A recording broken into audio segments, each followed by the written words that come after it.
Guide me, O thou great Jehovah, pilgrim through this barren land. I am weak, but thou art mighty, hold me with thy powerful hand. Bread of heaven, feed me till I want no more. Bread of heaven, feed me till I want no more. Open now the crystal fountain, whence the healing waters flow. Let the fiery, cloudy pillar lead me all my journey through. Strong deliverer, be thou still my strength and shield. Strong deliverer, be thou still my strength and shield. When I tread the verge of Jordan, bid my anxious fears subside. Bear me through the swelling current, land me safe on Canaan's side. Songs of praises I will ever give to thee. Songs of praises I will ever give to thee.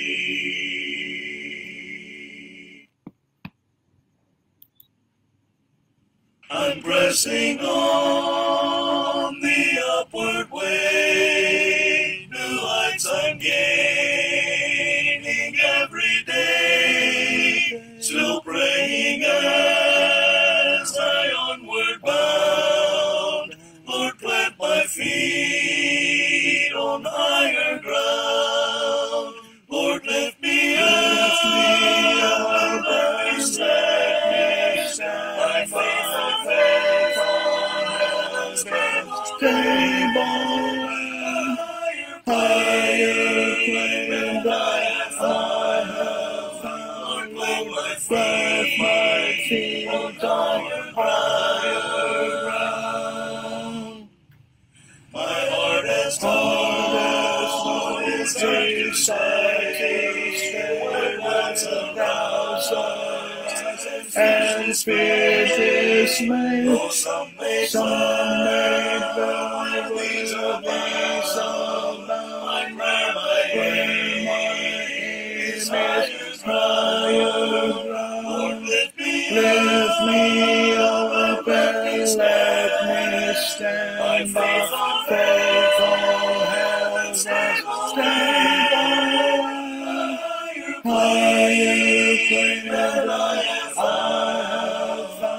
Lord, plant my feet on higher ground. I want to scale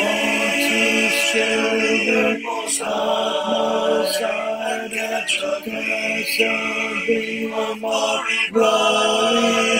I still pray till heaven I found. Lord, lead me on to higher ground. Lord, lift me up and stand.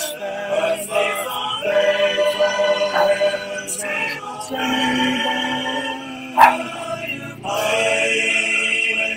I have found. Lord, let my feet on higher ground.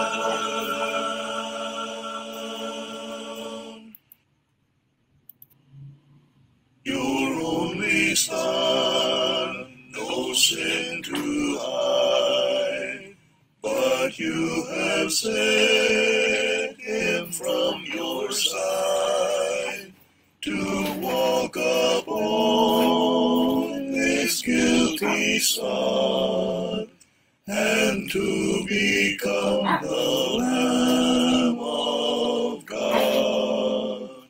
O Lamb of God, sweet Lamb of God, I love the holy Lamb of God. Oh, wash me in His precious blood. my Jesus Christ, the Lamb of God. Your gift of love they crucified. They laughed and scorned him as he died. The humble King they named a fraud and sacrificed the Lamb of God. O Lamb of God, sweet Lamb of God, I love the holy Lamb of God. Oh, wash me in his precious blood, my Jesus Christ, the Lamb of God. I was so lost, I should have died, but you have brought me to your side, to be led by your staff and rod, and to be called a Lamb of God. O Lamb of God, sweet Lamb of God, I love the holy Lamb of God. Oh, wash me in his precious blood, till I am just a Lamb of God.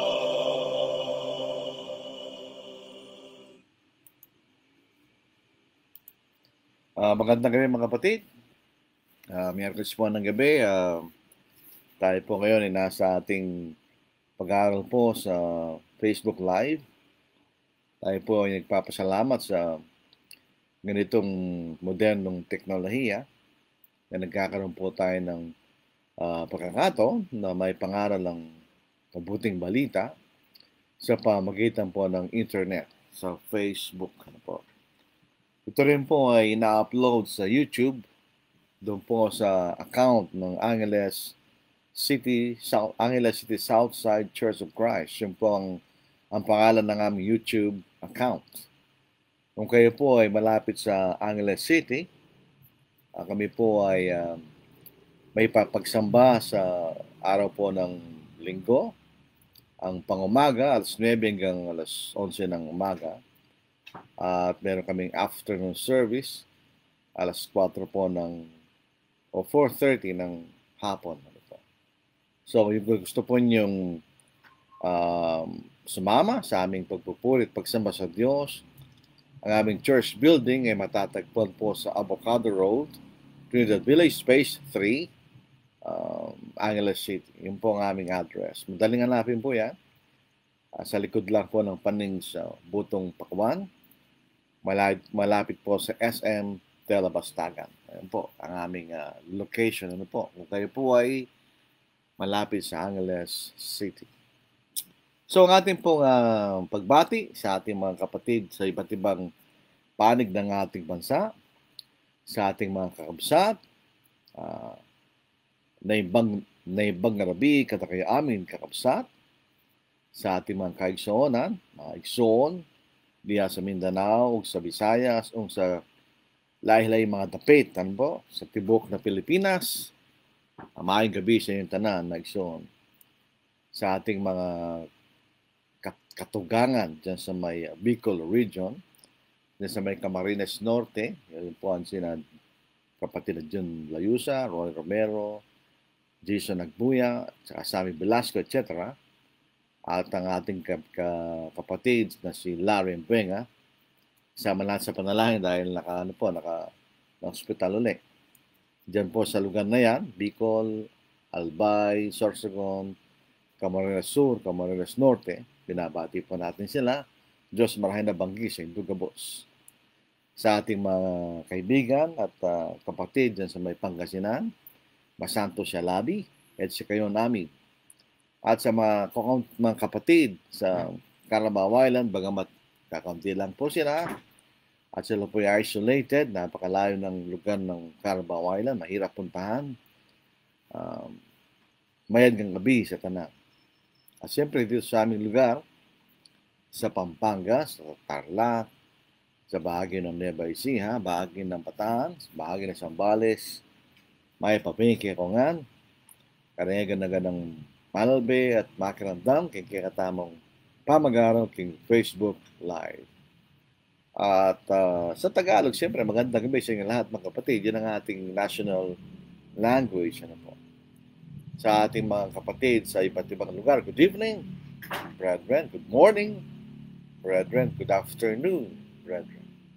So ating pag-uusapan po sa gabing ito ay may kaunayan po sa mga mahihirap na desisyon na kailangan nating gawin bilang mga Kristiyano. Difficult decisions. Magbibigay po tayo ng mga halimbawa na mababasa natin sa Biblia na yung po mga tapat na anak ng Diyos na kinakailangan gumawa ng mabigat na desisyon na may kaugnayan sa kanilang pananampalataya. Kung tayo po ay napupunta sa ganung kalagayan, you have to make a decision. Anong gagawin? Ano yung gagawin bilang anak ng Diyos?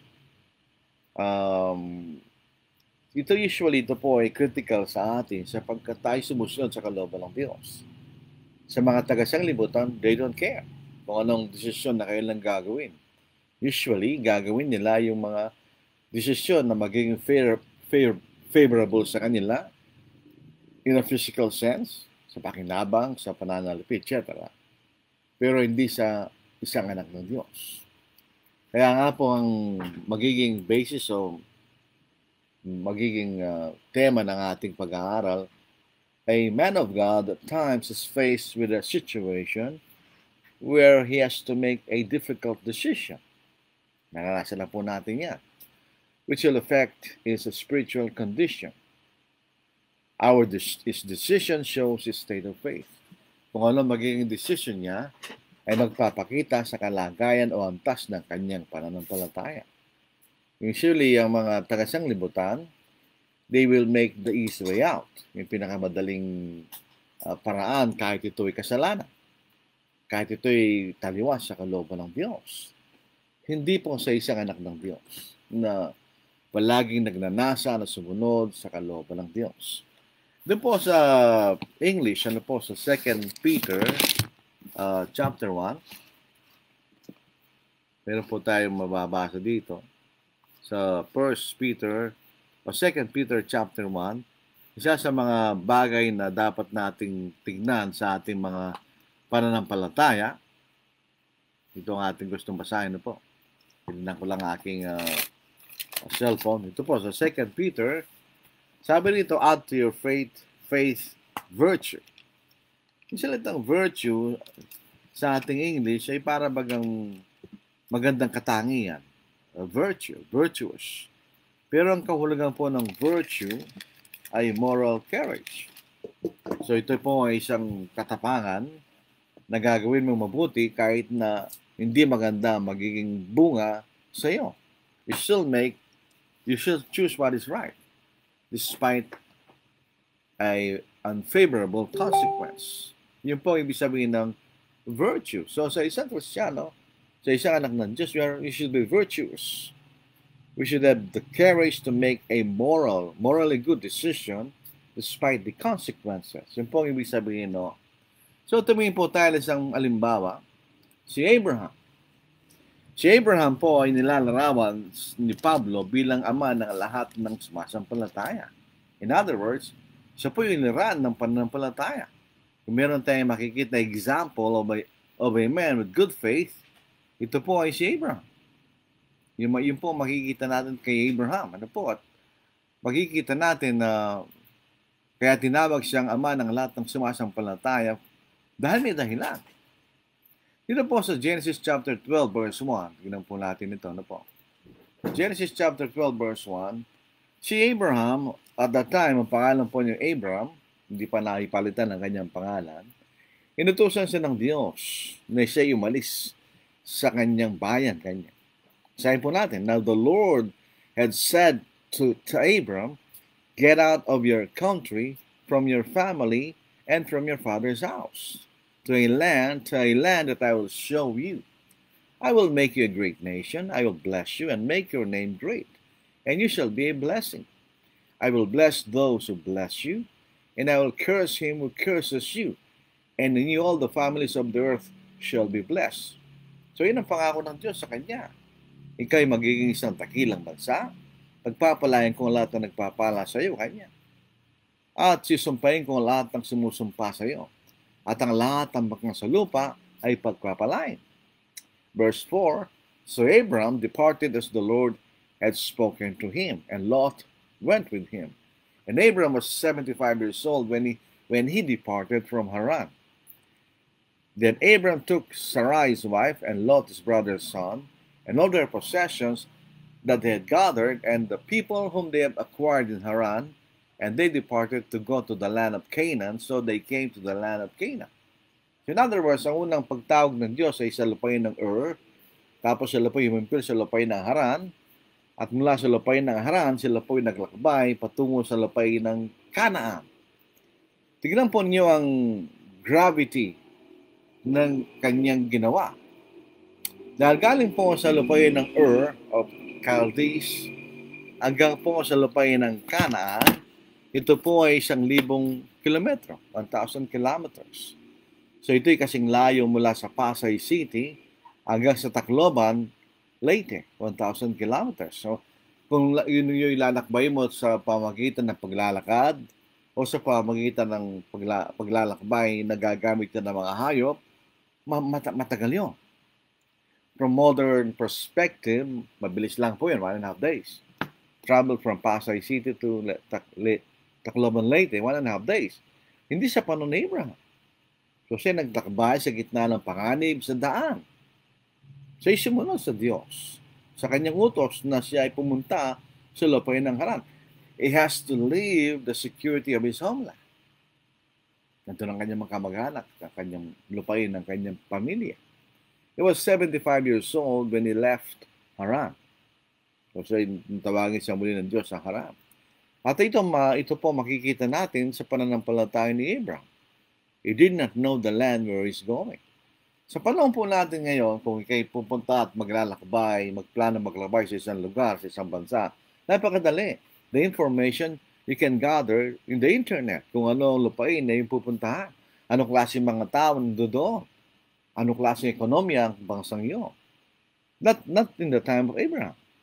Walang ganong klaseng information na be available kay Abraham. So siya pumunta roon na wala siyang nalalaman sa kanyang pupuntahan. Pero siya sumunod sa Diyos. By faith.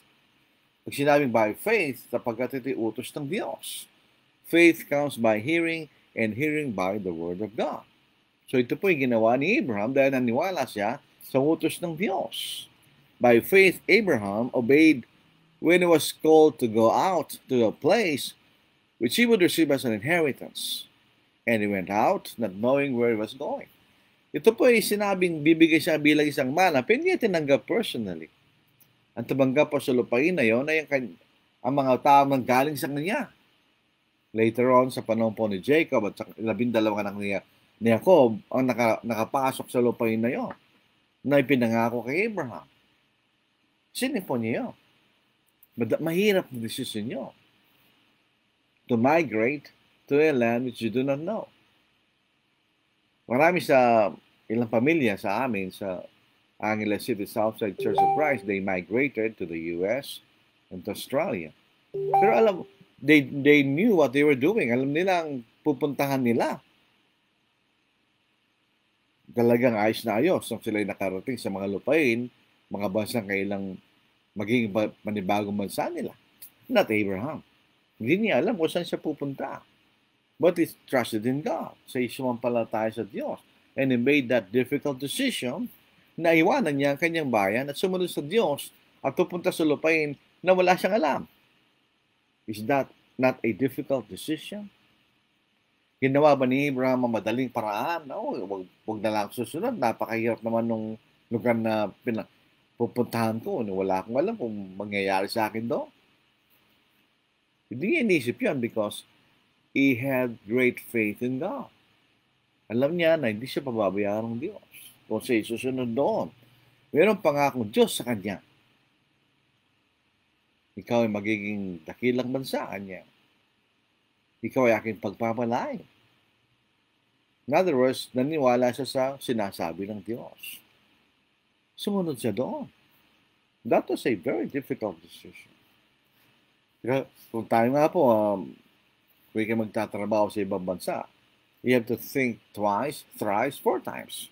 Dahil napakahirap gawin yun. Ikaw mag-iisa, walang kamag-anak, wala kang maasahan. Pag mag-abroad ka, that is always a difficult decision. Sa modernong panahon, lalo sa panahon ni Abraham o ni Abraham, di ba? Pangalawa ito sa buhay po ni Abraham, ay nangutusan siya ng Diyos na iahin niya ang kanyang bugtong ng anak na si Isaac. At that time, wala na po si Ishmael at ang kanyang ina na si Hagar sapagkat pinalayas na sila ng Diyos. Kaya hindi maaari na si Isaac ay magmamanang kasama ni o si Ishmael ay magmamanang kasama ni Isaac. So pinalayas sila ng Diyos. Kaya nag-iisang anak na lang niya ngayon si Isaac, approximately, say, 12 years old, the panahon na ito. So Genesis chapter 22, verse 2, then he said, take now your son, your only son, Isaac. Isa na lang anak niya eh. Dahil si Ishmael, wala na siya.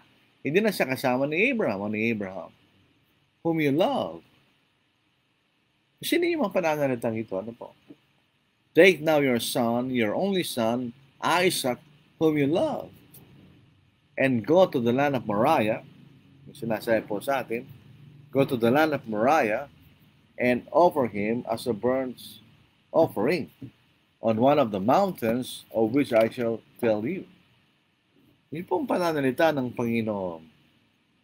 It's adding insult to the injury. Bakit kanyo? Sabi niya, your only son, Isaac, whom you love. Sabihin, sinasabi pa ng Diyos na yung kaisa-isang mong anak na Isaac na yung minamahal. At ikay pumunta sa lapay ng Moriah at iyahin mo siya bilang isang ahayang susunugin kanya. Kung ikaw si Abraham at that time, anong pakiramdam mo? Hindi natin pwedeng sabihin na si Abraham ay Superman, na siyang utusan siya ng Diyos, wala siyang naramdaman. Hindi siya nakaramdam ng kungot para sa kanyang anak. Definitely, nagkaroon siya ng dilemma. Pero makikita natin, siya'y sumunod sa Diyos. That is a very difficult decision. Kahit hindi pa isang ating anak, kahit marami ka pang anak, at tutusan tayo ng Diyos, niyayin natin ang isa sa ating mga anak, mahirap na decision yun. Kung tayo po yung naging magulang, hindi madaling gawin yun. Nayahin mo yung bugtong ng anak. Signan ninyo ang kay Abraham kung ano ang kanyang dilemma. Ang kanyang pagmamahal sa kanyang anak na nag-iisang anak na si Isaac at ang pagmamahal niya sa Diyos. He was caught between, sabi nga niya, sa isang dalawang desisyon na napakahirap. It's a dilemma. Ano ang kanyang pipiliin? Ang kanyang minamahal na anak na sinabi ng Diyos, nayahin mo siya. At the same time, binigyan siya ng pangako ng Diyos na sa pamamagitan ng Isaac ay manggagaling ang binhi. Pasinin ninyo yun sa Genesis chapter 21 bago po yung Genesis chapter 22. So ito yung naunang nangyari sapagkat ang Genesis po ay chronological po. So Genesis chapter 21 verse 12, nasabi rito, ito sa mababa, but God said to Abraham, do not let it be displeasing in your sight because of the land or because of your bondwoman. Whatever Sarah said to you, listen to her voice. For in Isaac your seed shall be called. Yung binhi na sinasabi rito, later on, alam natin sa Galatians 3:16 na yung ating Panginoon. In other words, sa laing ni Isaac, magagaling ang Panginoon ayon sa laman. Pagkatapos, one chapter later, ang sabi niya, iyayin mo siya. So ito po ang dilema. Kung ang magiging mahalaga ay si Isaac, hindi susunod sa Diyos. Pero kung magiging mahalaga yung Diyos, susunod siya sa Diyos at papatay niya ang kanyang bunto na anak na si Isaac. Sabihin natin hindi mahirap na decision yun. Mahirap na decision yun. Pero pasinin ninyo, si Abraham was determined to obey God. Siguro hindi siya nakatulog ng gabing yun na nag-iisip siya. Dito sa Genesis 22, chapter 22, verses 3 to 10, alam natin, he was determined to obey God. Siya po ay determinado sumunod sa Diyos. Basahin po natin. So Abraham rose early in the morning. Basahin ninyo. Siya nagising na maaga. Ito yung nagpapakita ng kanyang determinasyon na sumunod. Siya naghanda ng maaga. Alam niyo, ito pwede niyong isipin ito, mga kapatid, na kapag tayo po ay sasamba sa araw ng linggo, dapat katulad natin si Abraham, maaga tayo magising. At ihanda natin ang ating sarili sa pagsamba. Tingnan niyo si Abraham. So Abraham rose early in the morning and saddled his donkey and took two of his young men with him and Isaac his son. And he split the wood for the burnt offering and arose and went to the place of his God and told him. So siya po'y determinading sumunod. At pagka sila po'y malapit na dun sa lugar, sa verse 7, ang sabi rito ni Isaac, tinanong ni Isaac ang kanyang ama, na alam niya sila isasamba sa Diyos at sila po'y magkakaroon ng ahin. Ang sabi ni Isaac, but Isaac spoke to Abraham, his father, and said, my father, and he said, here I am, my son. Then he said, look, the fire and the wood, but where is the lamb for a burnt offering? Isipin niyo ang dating ni Abraham doon. Si Isaac hindi niya alam na siya iaahin ng kanyang ama. Pero si Abraham alam niya yun. Tignan niya, parang natusok siya. Ang sabi ni Abraham, and Abraham said, my son, God will provide for himself the lamb for a burnt offering. So the two of them went together. Yung sinabi ng Panginoon ni Abraham na Diyos ang magbibigay para sa kanya ng lamb, alam niya yun. Yung lamb ay si Isaac. Alam niya yun. So yun ang sagot niya kay Isaac. So hindi siya nagsinungaling sa kanyang anak. Abraham was determined to obey God. Pero nasa isip ng kanyang, nasa kaisipan ni Abraham? Why was he willing to sacrifice his son? Despite the promise made by God. In Isaac, your shield shall be called. Despite that promise, he was determined to obey God. Na iyain niya si Isaac. Bakit? Yun na po si verse 11, 17 to 18. Dito ang nasa kanyang kaisipan. Ito yung personal niyang kaisipan na nagpapakilala ng kanyang dakilang antas ng kanyang pananampalataya. By faith, Abraham, when he was tested, sa old King James, when he was tempted, pero ang ibig sabihin ay tested, offered up Isaac, and he who had received the promises, offered up his only begotten son, of whom it was said, in Isaac your seed shall be called, concluding that God was able to raise him up, even from the dead, from which he also received him in a figurative sense. Ibig sabihin, ang kaisipan ni Abraham, kaya siya determined na sumunod sa Diyos, kahit mamatay si Isaac, kayang buhay ng Diyos. At tutuparin pa rin niya ang kanyang pangako kay Isaac. Tingnan niyo ang kadakilang pananampalataya ni Abraham. Bakit nagawa niya yung mahirap na decision na yun? Because of his great faith in God. Dakilang pananampalataya niya sa Diyos. Ganun ba ang ating pananampalataya? O pagka nagkaroon tayo ng suliranin, we make the easy way out, kaya tayo magsinungaling, gumawa ng masama. Hindi ganun si Abraham. He was determined to obey God. Kaya naman kahirap yung desisyon na gagawin niya, that he will offer up his son Isaac. Nagtagumpay ba si Abraham? Yes. Pinatunayan niya kanyang pananampalataya sa Diyos. Siyempre, hindi pa kapayagan ng Diyos na mamatay si Isaac. Kasi tinetesting lang naman si Abraham. Hanggang saan ang kanyang pananampalataya. Ngayon, punta tayo kay Joseph. Si Joseph po ay pinagbili ng kanyang 10 kapatid. At siya na binili ng mga Ismailites. At siya po ay pinagbili sa Egypto. At siya po ay nagkaroon ng magandang kalagayan sa lupain po ng Egypto. Siya kinupkop ni Potiphar kanya. Pero ang problema dito, dahil si Joseph po ay magandang lalaki at matipuno, nagustuhan siya ng asawa ng kanyang Panginoon. Tingnan niyo sa Genesis 39 verse 7. And it came to pass after these things that his master's wife cast longing eyes on Joseph, and she said, "Lie with me." Sa Tagalog, sipingan mo ko kanya. Yung mga ordinaryong lalaki, sasabihin niya, palay nila mga lapi. Pero hindi si Joseph. Kahit na nangyari sa kanya, ay nabilanggo siya, hindi pa rin niya ginawa ang isang bagay na masama. He suffered the consequences ng kanyang pagiging tapat sa Diyos.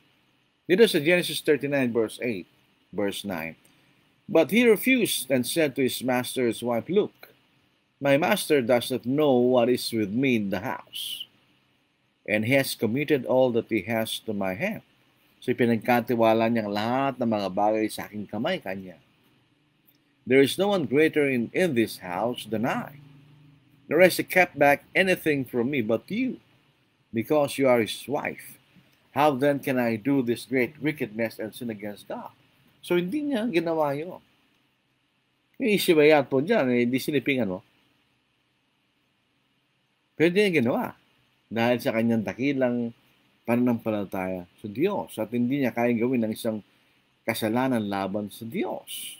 Pero talagang makulit yung asawa ng kanyang Panginoon. So, tuloy natin sa verse 11, "But it happened about this time when Joseph went into the house to do his work, and none of the men of the house was inside." So walang tao. "That she caught him by his garment, saying, 'Lie with me.' But he left his garment in her hand and fled and ran outside." Kaya makita natin yung context, yung suot ng mga tao noong unang panahon. Sa panahon na ito, dalawa. Yung inside garment at saka yung outside garment. Yung inside garment, yun equivalent ng ating underwear ngayon. Pero yun din po yung robe. So, nakuha niya ng Panginoon, yung asawa ng kanyang Panginoon, yung outer garment sapagkat tumakbo si Joseph. At si Joseph ay nabilanggo. Sa po ay binigyan ng isang false accusation ng kanyang asawa ng kanyang Panginoon. Kahit po sa panahon natin ngayon, may nangyayari kahit sa mga magkakapatid sa pananampalataya, some will make a false accusation. So Genesis 39, 14 to verse 20. "And she called to the men of her house and spoke to them, saying, See, he has brought into us a Hebrew to mock us. He came in to me to lie with me, and I cried out with a loud voice. And it happened when he heard that I lifted my voice and cried out, then he left his garment with me and fled and went outside. So she kept his garment with her until his master came home. Then she spoke to him with words like this, saying, The Hebrew servant whom you brought to us came in to me to mock me. So it happened as I lifted my voice and cried out, that he left his garment with me and fled outside." So sinabi lang go. Sa verse 20. "Then Joseph's master took him and put him into the prison, a place where the king's prisoners were confined, and he was there in the prison." So sa po'y nabilanggo. Dahil sa ginawa niya yung tama. Sa pinili niya mabilanggo kaysa magkasabi. So the easy way out, no? Pagbigyan lang niya yung asawa ng kanyang Panginoon. Pero hindi niya ginawa. Diba? Pero po si Naaman. Si Naaman po yung chief of staff ng ukbo ng ari ng Syria. Pero itong taong ito, bagamat makapangyarihan, so po may sakit. Meron po siyang ketong o leprosy. Alam po niyo yung ketong, kahit sa panahon natin, kamakailan lamang nagkaroon ng lunas ang ketong. Ano po? At kahit na mayroong lunas, pagka ito'y malala na, wala na rin magagawa. Sito po yung meron siyang ketong. At sabi po ng Diyos sa kanya, merong propeta kanya, meron siyang lingkod na babae, merong propeta sa aking bayan kanya na makakatulong sa iyo. So siya pumunta ron sa verse 10. And Elisha, at siya, verse 9, then Naaman went with his horses and chariot and stood at the door of Elisha's house. Hindi man siya pinapasok ng propeta na si Elisha, nakapalit ni Elijah. Nasa talabas lang siya. And Elisha sent a messenger to him, saying, Go and wash in the Jordan 7 times, and your flesh shall be restored to you, and you shall be clean. Kaya maglublob ng tumpes sa liro ng Jordan kanya, at ang yung balat ay mananahuli sa iyo kanya, at ikay magiging malinis. So siya magkakaroon ng gamot sa kanyang sakit na leprosy. But Naaman became furious and went away and said, Indeed, I said to myself, He will surely come out to me and stand and call on the name of the Lord, his God, and wave his hand over the place and heal the leprosy. Sabi niya, dapat lumabas siya kanya. Ako, chief of staff ng hari na Syria, hindi man ako nilabas kanya. At inaasahan ko siya, paggalaw-galawin niya, kanyang kamay, tatawag sa kanyang Panginoon, kaya gagaling kanya. So wala siyang gagawin. So siya nagalit kanya. Sa verse 12, are not the Abana and the Pharpar, the rivers of Damascus, better than all the waters of Israel? Could I not wash in them and be clean? So he turned and went away in a rage. Ang kaisipan nitong Naaman, si Naaman, ang tubig ang maglilinis sa kanya. Kaya kinocompare yung mga mas malilinis nga naman na ilog sa Damascus kaysa sa ilog Jordan. Jordan River is murky. Hindi pa malinaw ang tubig ng Jordan River.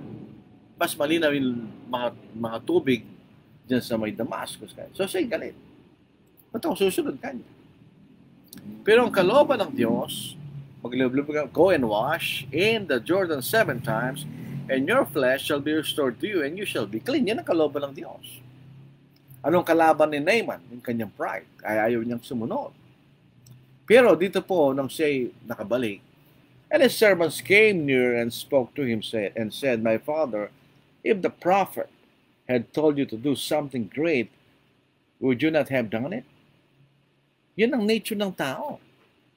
Parang kailangan silang gawa ng isip nilang dakila, etc.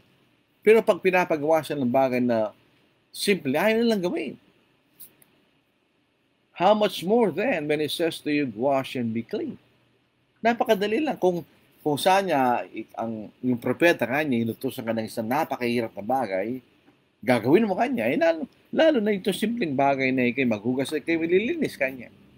So he went down and dipped 7 times in the Jordan, according to the saying of the man of God, and his flesh was restored like the flesh of a little child, and he was clean. Bakit mahirap na desisyon kay Naaman? Dahil sa kanyang pride. Pero, nung gawin niya ang kalooban ng Diyos, so siya po ay nalinis, di ba? Yung pong bansang Israel, sa panahon po ng pinakahuli si Jeconiah, pinakahuling hari sa Israel, sila po ay naging alipin sa Babylon. At nung sila po ay bumalik sa lupain ng Israel, katulad ng hula ni Daniel at saka ni Ezekiel, meron silang problema. Sila pinagsapag-asawa ng babae galing sa mga bayan sa paligid nila. Na ito'y pinagbabawal ng Diyos. Hindi sila maaaring mag-asawa ng taga-ibang bayan. At dito po sa Ezra chapter 10 verse 2, basahin natin. And Shechaniah, the son of Jehiel, one of the sons of Elam, spoke up and said to Ezra, We have trespassed against our God, and have taken pagan wives from the peoples of the land.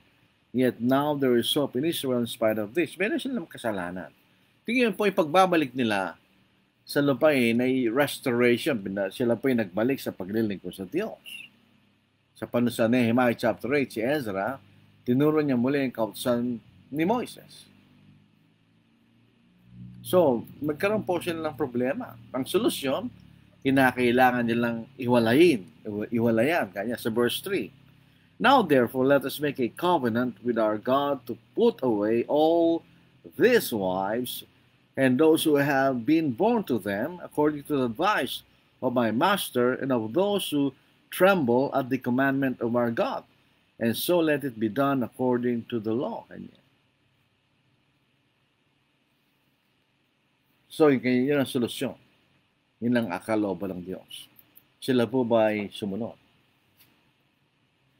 Sa Ezra 11 and 10, 11 and 12, basahin po natin. Ito'y mahirap na desisyon. Ihiwalay mo yung asama mo at pati yung mga anak mo sa kanya. Dahil siya ay taga-ibang bayan at hindi taga-Israel. So, dito po sa 11 and 12. Now, therefore, make confession to the Lord God of your fathers and do his will.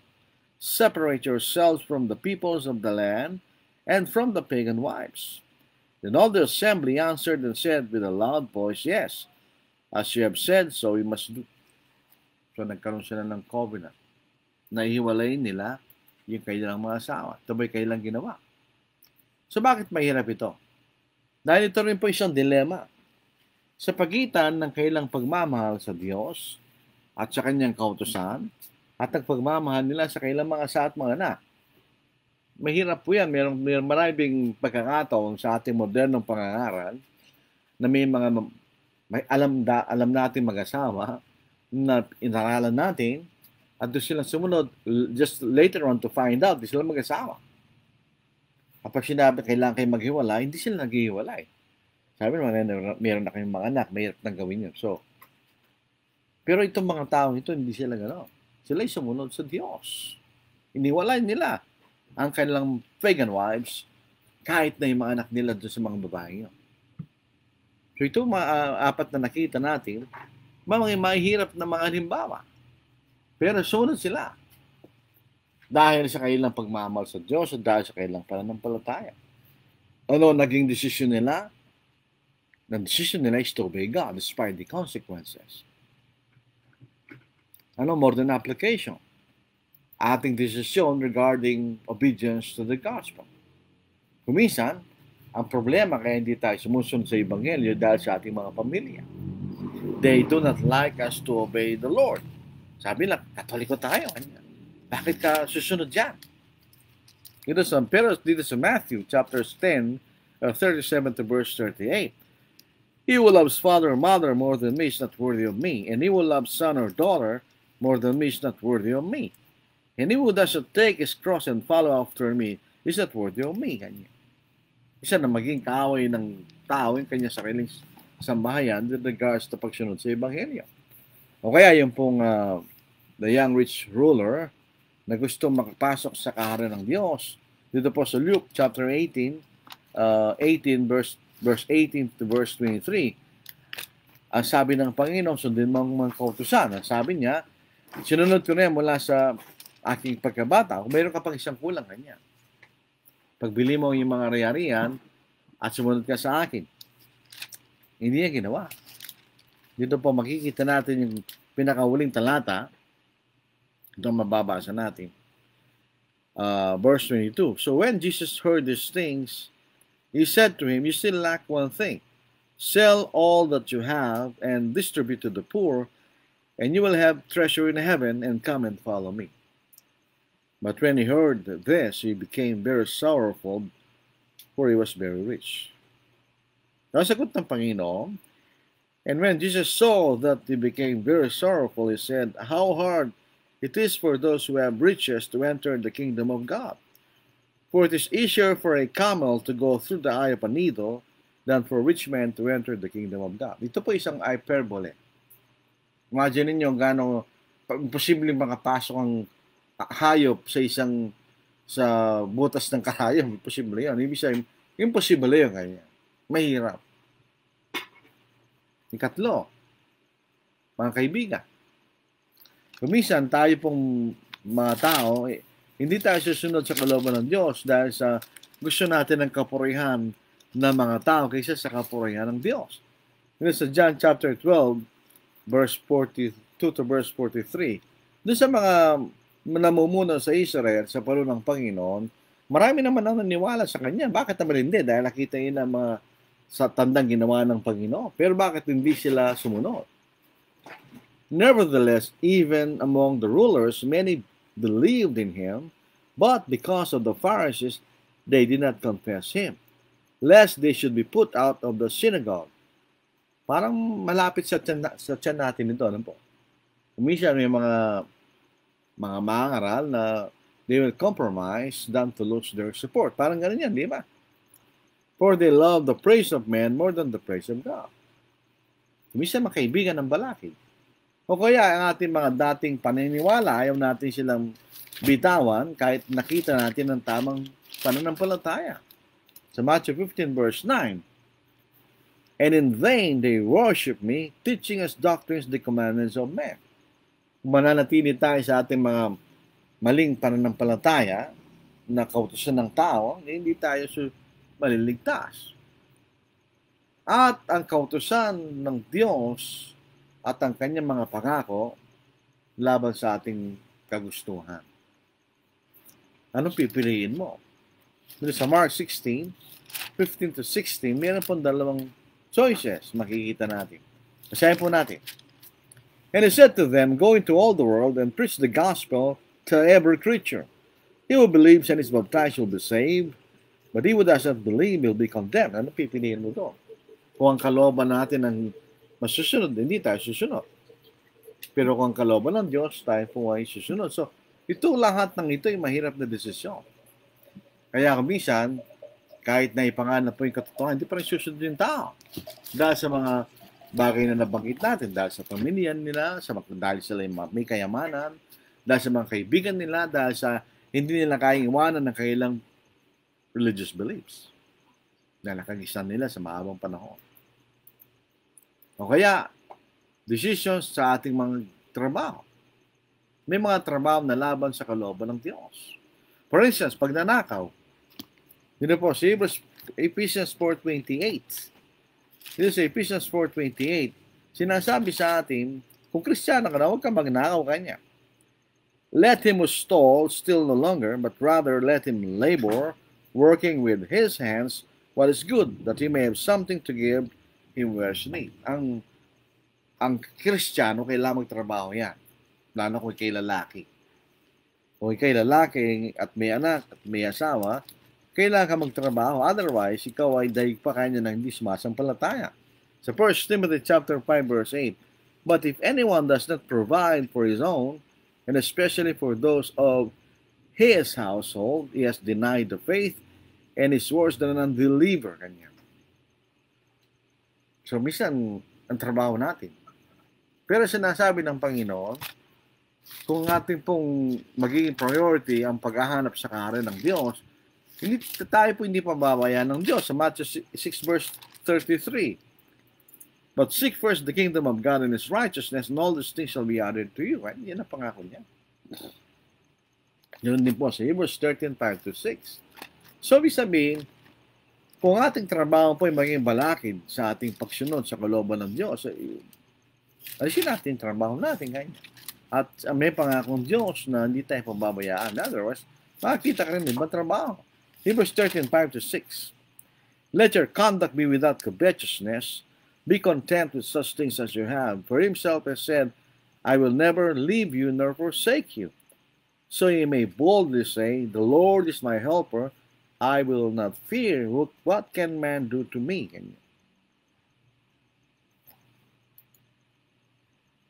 Halimbawa, yung mga nag-abroad na may asawa. Kung Kristiyano ko, mong gawin nyo. Kasi bakit? Long-term separation from family, mayroong serious consequences. Ganyan yung po naging dakilang awit. Napakasakit ko totoo yun, di ba? Sa 1 Peter 3 verse 7, husbands likewise dwell with them, or your wives, with understanding, giving honor to the wife, as to the weaker vessel, and as being heirs together of the grace of life, that your prayers may not be hindered. Ang sabi rito, dwell with them. Sabihin, makisama tayo kanya. Hindi tayo hindi tayo maghihiwalay. Ibig sabihin, kung ang dahilan ay trabaho ay sa ating pag-aasawa, makikita na may kalooban ng Diyos dyan. Pag nag-asawa ka, hindi ka na pwedeng magkakasawa muli. Otherwise, sige, magkakasala ng pangangalunya. Hindi mo pwedeng hiwalay ng asawa mo, maliban kung ang dahilan ay pangangalunya kanya. Pag iniwalay mo ang asawa mo at ang dahilan hindi pangangalunya at ang asawa sa iba, kayo magkakasala ng pakikipit sa Diyos. Sa harapan ng Diyos. Yun ang Matthew 19 verse 9. So, may sabihin, hindi pwedeng living in. Bawal yan. Fornication po yun eh. Kailangan tayo magpakasal. Kailangan tayo magkaroon ng tipan sa gitna ng mga tao ayon sa palatuntunan ng ating pamahalaan. Sapagkat ang pag-aasawa po ay isang covenant. Dito sa Galatians 5:19-21, nakalagay po ang mga bagay na yan. At ang ating mga kaibigan na nagtuturo ng mali. Anong gagawin natin doon? Hindi tayo pwede makisama sa mga nagtuturo ng mali. Yung 2 John 9-11, basahin natin. Whoever transgresses and does not abide in the doctrine of Christ does not have God. He will abide in the doctrine of Christ as both the Father and the Son. If anyone comes to you and does not bring this doctrine, do not receive him into your house nor greet him, for he will greet sincere and receive with this. Ibig sabihin, hindi tayo pwedeng magsama sa mga nagtuturo ng maling aral. O pag-uusig dahil sa ating pananampalataya. Tayo ba uuro sa Diyos dahil dadanas tayo ng paghihirap o pag-uusig dahil sa ating pananampalataya. Sa Revelation 13:15-17, ito ang ating mababasa. Doon sa mga kapatid sa panahon ng Roman Empire na sila po ay they were persecuted, ganyan. Basahin natin sa 13:15-17. It was granted power to give breath to the image of the beast, and the image of the beast should both speak and cause as many as would not worship the image of the beast be killed. It causes all, both small and great, rich and poor, free and slave, to receive a mark on their right hand or on their foreheads, and that no one may buy or sell except one who has the mark or the name of the beast or the number of his name. Ano nangyari sa mga kapatid doon? Kung hindi sila sasamba doon sa beast, papatayin sila, o hindi sila makakabili o makakapagbenta kanya. So they suffered economic persecution. Sa Acts chapter 8, 1-4, nagkaroon ng malaking pag-uusig laban sa iglesia nasa Jerusalem. Pinag-uusig nila yung mga kapatid doon sa lugar ng Jerusalem. O si Pablo. Maraming naranasan si Pablo ng pag-uusig at kahirapan dahil sa kanyang pananampalataya. Kasi pag nagtiis siya pakasal po, hindi siya gumawa ng mga bagay na kasalanan para lang matakasan niya ang pag-uusig o paghihirap dahil sa kanyang paglilingkod sa Diyos. Gusto natin maglingkod sa Diyos, we will suffer hardship. Sabi nga po ni Pablo kay Timothy. Basahin natin sa 23. Are they ministers of Christ? I speak as a fool, I am more. In labors more abundant, in stripes above measure, in prisons more frequently, in deaths often. For the just 5 times I received 40 stripes minus 1. 3 times I was beaten with rods. Once I was stoned. 3 times I was shipwrecked. A night and a day I have been in the deep. As in journeys often, in perils of waters, in perils of robbers, in perils of my own countrymen, in perils of the Gentiles, in perils in the city, in perils in the wilderness, in perils of the sea, in perils among false brethren, in weariness and toil, in sleeplessness often, in hunger and thirst, in fastings often, in cold and nakedness. Besides the other things what comes upon me daily, my deep concern for all the churches. Pero hindi po tuminag si Apostle Paul. Sabi niya, nung malapit siya mamatay, sinalatan niya si Timothy, I have fought the good fight, I have finished my race, I have kept the faith. So siya sumunod sa Diyos. So ating pag-aaral po ay darating na po tayo sa ating pagtatapos. Sakto lang po tayo sa oras. We have to obey God's will regardless of consequences. Yan ang makita natin sa ating pinag-aralan ngayon. Tribulations produces perseverance. Kung nagkakaroon tayo ng problema, do not seek the easy way out. Hindi ka matututunod. Sabihin tayo, dumadalas tayo ng kakulangan, paminsan-minsan, dahil sa pangangailangan. As much as possible, gawin natin sa ating sarili ang paraan. Huwag tayong gumawa ng bagay na hindi maganda para lang tayo makatakas doon sa kalagayan na yun. Because gusto ng Diyos yun, that we will experience tribulations. Dahil yun po ay nagbibigay sa atin ng katatagan at pagtitiis. Sa Romans chapter 5 verse 3, pag ikay palagi seek the easy way out, hindi ka lalago sa iyong pananampalataya. Dito po sa Romans chapter 5 verse 3, and not only that, ang context, para makita na sa verse 1, therefore having been justified by faith, we have peace with God through our Lord Jesus Christ, through whom also we have access by faith into this grace in which we stand and rejoice in hope of the glory of God. And not only that, hindi lang po tayo nagagalak dahil tayo naligtas. Hindi lang yung kanya. And not only that, but we also glory in tribulations. Isipin niyo, we glory in tribulations. Bakit? Knowing that tribulations produces perseverance. Perseverance, character, and character, hope. Yung po mga pagtitiis na ginagawa natin, kahit anumang larangan ng ating buhay, kaya ito sa trabaho, kaya sa pag-aaral, kaya sa ating pananampalataya, ang pagtitiis po ay nagdudulot ng pagiging matatag. Kaya hindi pinababayaan tayo ng Diyos na makaranas tayo ng mga paghihirap. Tandaan po natin, sa gitna po ng mga pag-uusig, from time to time, mga paghihirap na dinadanas natin, meron pangakong Diyos. All things work together for those who love God. Kung hindi man sa mundong ito, sa susunod sa kabila, sa langit. Sa Romans 8 verse 28, basahin natin. And we know that all things work together for good to those who love God, to those who are the called according to His purpose. So,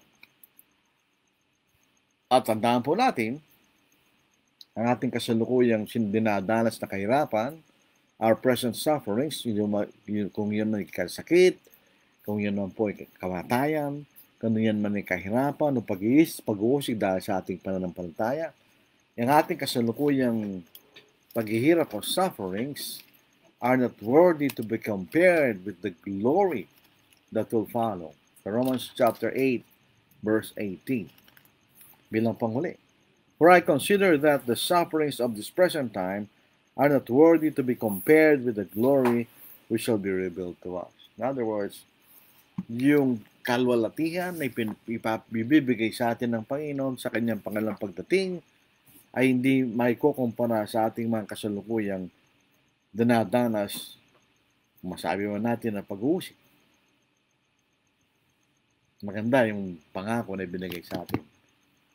So ito po ang ating pag-aaral po sa gabing ito, mga kapatid. Sana po ito'y nakatulong po sa atin, nagdagdag sa ating kaalaman at pagkaunawa sa ating pananampalataya. Wala po tayong tanong ngayon, pero titingnan po natin itong mga bumati ngayon. Jillian Lel, good evening.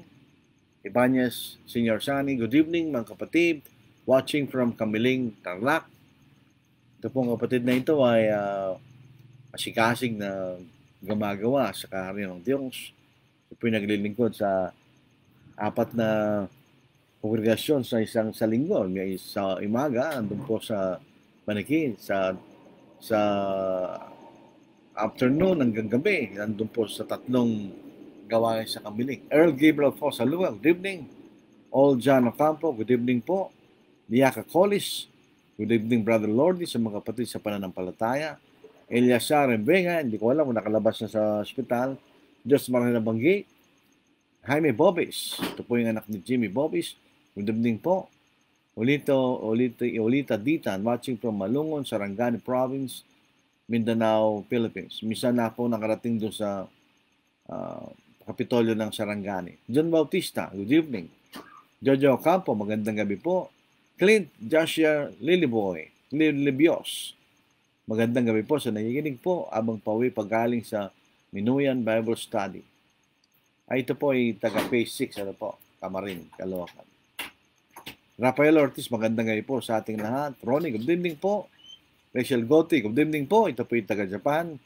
Eleanor Ortiz, good evening po mga kapatid watching. Mariat Feliciano, good evening po brother. Bilbar J. Mark, taga Sapangpalay, good evening po. Janice Dacoco, good evening po. Ito po yung asawa ng ating kaibigan at kapatid na si Brother Alan Dacoco. Siya po yung preacher sa may Judge Jimenez. Nung po lang pumunta ro dahil galing po sila sa Scout Chotico. Akala ko Scout Jimenez. Nasabi nung jeep, wala lang pong Scout Jimenez yan niya. So Judge Jimenez pala yun. Lerito Trolisa, na ibang Arabi, katakayamin, kakabsat. Sorry, nahuli ako kanya. Nahuli. Ito po yung ating matagal ng kakilala at kaibigan na po. Jimmy Bartolome Domingo, na ibang Arabi, kakabsat.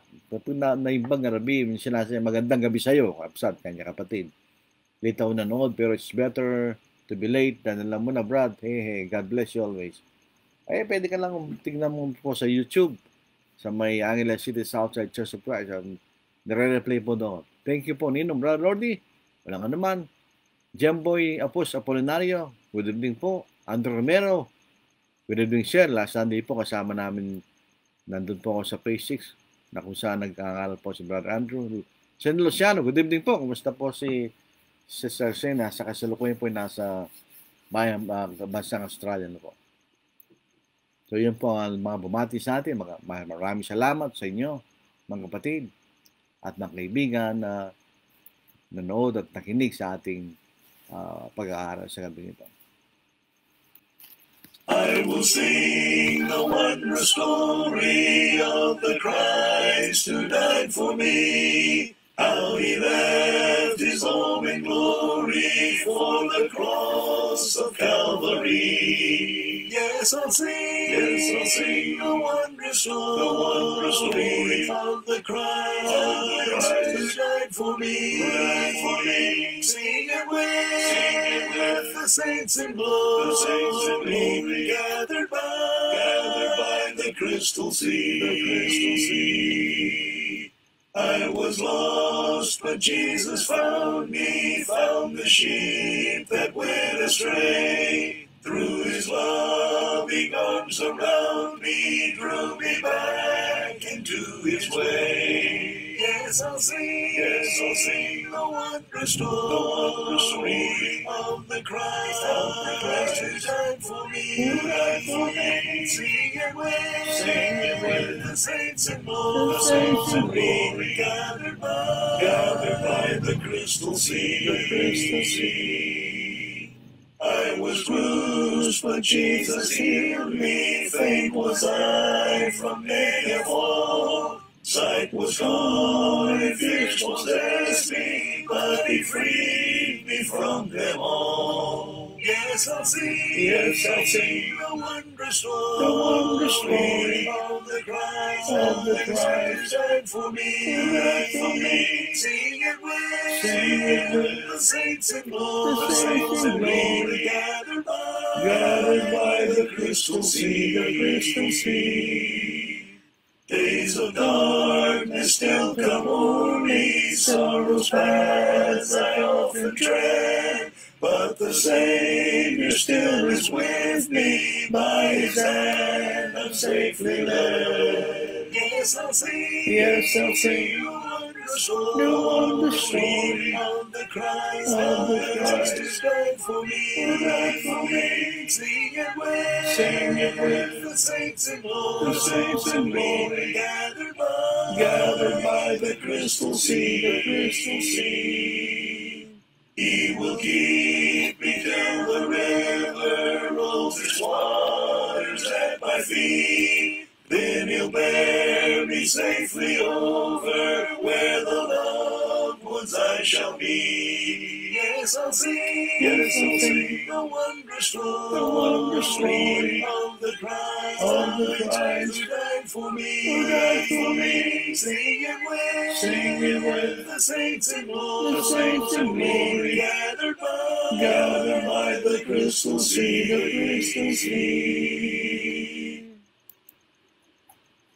Master, the tempest is raging, the billows are tossing high. The sky is overshadowed with blackness, no shelter or help is nigh. Carest thou not that we perish? How canst thou lie asleep? When each moment so madly is threatening, a grave in the angry leap. The winds and the waves shall obey thy will. Peace be still, peace be still. Whether the wrath of the storm shall see, or demons, or men, or whatever it be, no waters can swallow the ship where lies the Master of ocean and earth and skies. They all shall sweetly obey thy will. Peace be still, peace be still. They all shall sweetly obey thy will. Peace, peace, be still. Master, with anguish of spirit, I bow in my grief today. The depths of my sight are troubled. Awaken and save, I pray. Torrents of sin and of anguish sweep o'er my sinking soul. And I perish, this Master. Oh, hasten and take control. The winds and the waves shall obey thy will. Peace be still, peace be still.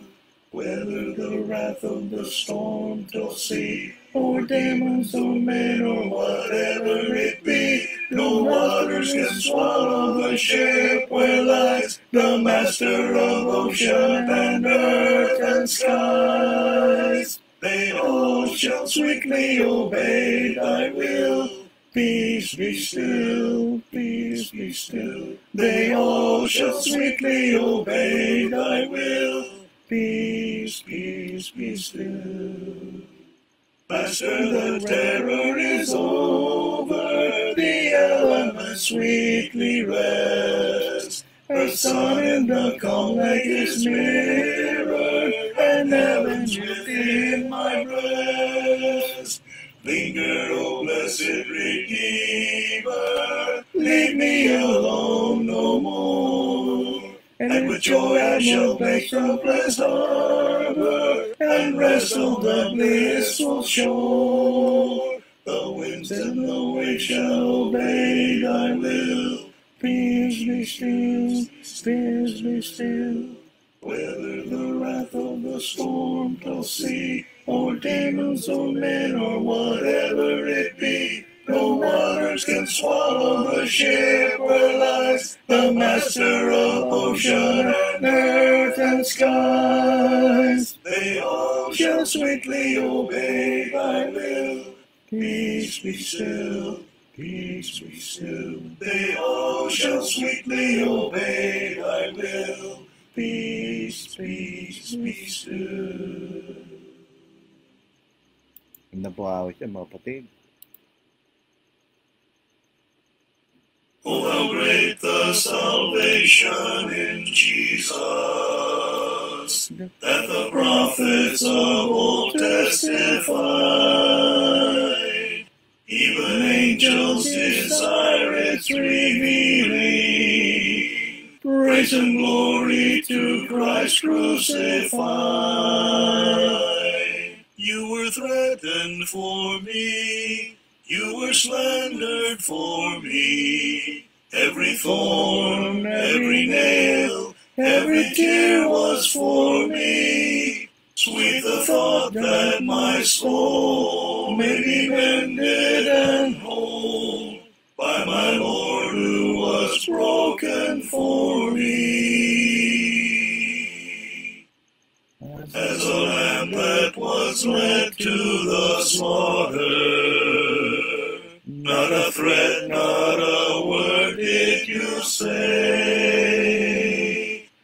Help me, Lord, when my heart fills with anger. Your example I will not betray. You were threatened for me. You were slandered for me. Every thorn, every nail, every tear was for me. Sweet the thought that my soul may be mended and whole by my Lord who was broken for me.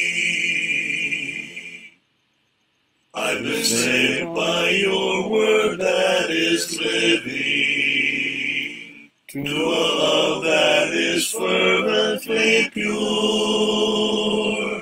Precious blood from your cross brings redemption, with a hope that is living and sure. You were threatened for me, you were slandered for me. Every thorn, every nail, every tear was for me. Sweet the thought that my soul may be mended and whole by my Lord who was broken for me.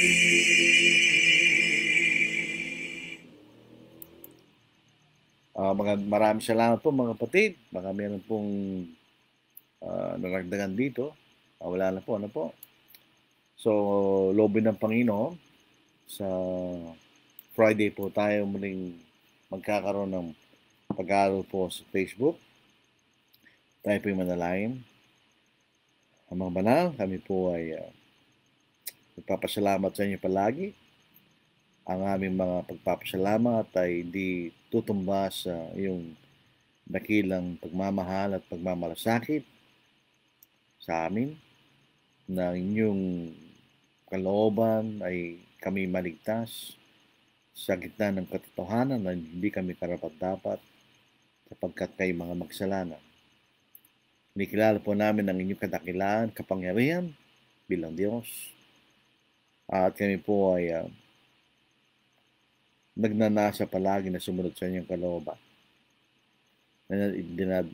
Nagpapasalamat din po kami sa dakilang Panginoon na iniwanan po niyang kalalatihan ng langit, nagpakambaba, nakitulog po sa amin, at naging masunuran hanggang sa kamatayan sa krus. Iniwanan po niya kami ng halimbawa na dapat namin sundin sa espiritu po ng pagsunod at ang pagnanasang mamuhay po sa kabanalan. Nagpapasalamat din po kami sa Espiritu Santo na siyang nagbigay ng mga kaloob na nagpatunay ng mga salitang ipinangaral at ipinahayag ng mga apostol ay ang katotohanan ng aming Panginoon at kayo rin, o Diyos. Kami nagpapasalamat sa ganitong naipakilala sa aming dakilang salita ng kaligtasan at nagkaroon kami ng pagkakataon sumunod, maniwala at sumunod. Idinadalayan po namin na sana bigyan nyo ng pagkatsagaan, karunungan at katapangan ang mga ginagamit ninyong mga tao sa pangangasiwa at pangangaral ng Ebanghelyo. Nawa'y matagpuan namin ang mga pusong may malinis at bukas upang tanggapin at nawain ang iyong salita. Nawa'y bigyan nyo kami ng kahandahan ng aming mga paa sa bawat pagkakataon na aming ipangaral ang iyong Ebanghelyo. Dinadalayan po namin ng mga kapatid na nagkakamali at nagkakasala at kami rin, o Diyos, na sana'y mabuksan ng kaisipan at magbalik sa katotohanan. Nawa'y di man natili sa amin ng espiritu ng kapalaluan at kataasan, kundi ng kapagkumbabaan at pagnanasang sumunod sa inyo, Diyos. Humingi po kami ng kapatawaran sa iyong mga pagkukulang, pagkakasala, at nawa'y kami inyong patawarin. Nadalangin din po namin ng aming mga namumuno sa pamahalaan, na nawa'y bigyan sila ng karunungan na maipatupad lamang ang mga bagay na nararapat at maayos upang mapanatili ang katiwasang kapayapaan, upang kami po ay manatili sa katiwasang kapayapaan na naglilingkod sa inyo, Diyos. Ito ang aming lahang mga bagay na aming ipinahabot sa inyo, pinagpapasalamat. Dakilang pangalan sa Kristo. Amen. Maraming salamat po. Mag-ingat po tayo lahat. God bless.